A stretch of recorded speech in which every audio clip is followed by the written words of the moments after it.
Beaucoup de frères demandent comment l'Église peut être une. Nous devons réaliser combien il est vain de chercher à parvenir à l'unité avec des moyens humains. Les enfants de Dieu ont besoin de connaître la croix, de traiter la chair et ce qui est naturel afin de manifester cette unité. Aucune méthode n'est efficace à moins d'expérimenter ce qu'est le calvaire. Aucun problème dans l'Église ne peut être résolu par des procédés humains et de l'ingéniosité. L'Église ne supporte ni la chair ni ce qui est naturel, car les deux causeraient des dommages. Il est tout à fait vrai que l'Église a besoin de la contribution et du ministère des hommes, cependant ils doivent porter sur eux l'empreinte de la mort. L'utilité avec la marque de la mort s'appelle résurrection. Le Seigneur est lui-même la résurrection et il désire avoir une Église ressuscitée. Si nous désirons expérimenter cela, il nous faut alors regarder à Dieu pour qu'il accomplisse son œuvre dans nos vies. Peut-être sommes-nous familiarisés avec beaucoup d'enseignements, mais si nous n'avons pas encore reçu le coup fondamental de la part du Seigneur, nous resterons les mêmes. Quelquefois nous glissons et tombons, nous souffrons bien sûr, mais cela ne dure que quelques jours ou quelques mois. Mais si nous avions reçu du Seigneur le coup fondamental pour être suffisamment brisés, nous ne souffririons pas seulement quelques jours ou quelques mois. Nous ressentirions les effets de cette blessure toute notre vie durant. Nous serions boiteux pour toujours devant Dieu, et la marque de la croix serait toujours sur nous. Bien des années après que Paul ait reçu la vision sur le chemin de Damas, il témoignait. C'est pourquoi je ne fus pas désobéissant à la vision céleste. Acte 26, 19. Si le Seigneur nous fait grâce et nous frappe un jour avec sévérité, notre vieux moi ne pourra plus se relever de nouveau. La blessure demeurera en nous à jamais. Puisqu'il est toujours possible de toucher ou de voir en Christ ressuscité la plaie causée par l'écrou dans ses mains et par la lance à son côté, les marques de la croix ne s'effaceront jamais dans la vie de tous ceux qui, aujourd'hui, connaissent le Seigneur comme la résurrection. Si nous expérimentons cette blessure, nous n'oserons plus jamais nous glorifier de ce que nous sommes, ni de notre puissance. Une fois que nous aurons été frappés par le Seigneur, nous ne nous relèverons plus jamais. Puissent les marques de la croix devenir de plus en plus évidentes dans nos vies. La prétention n'est d'aucune utilité dans ces choses, car ce qui est placé de nous-mêmes sur l'autel sera bien vite oublié.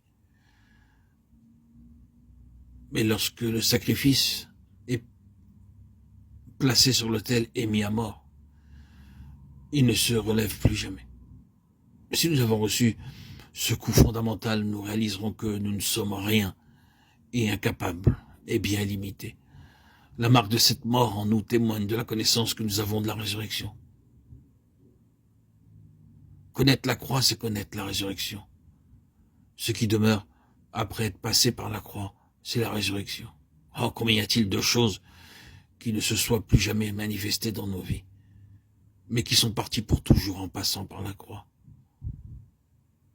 Seul ce qui peut supporter la croix possède une valeur spirituelle.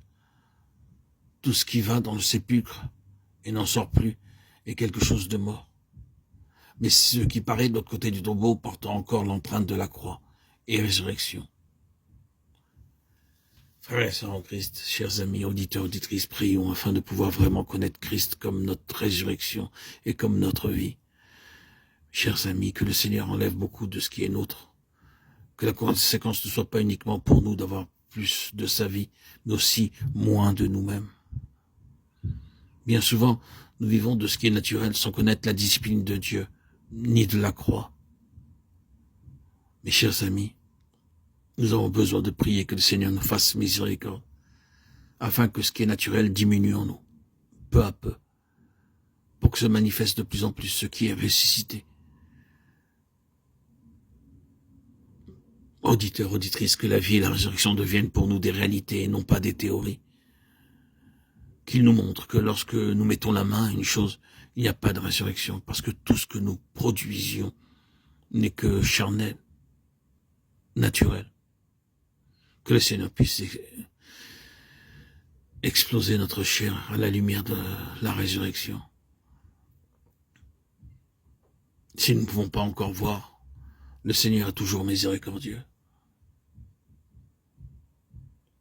Seigneur, viens éclaire nos cœurs,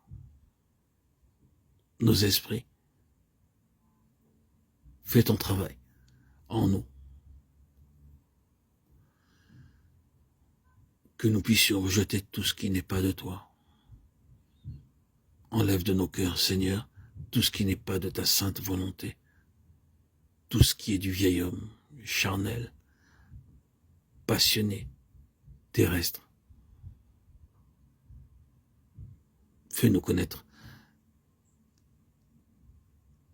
la vie de résurrection, ta vie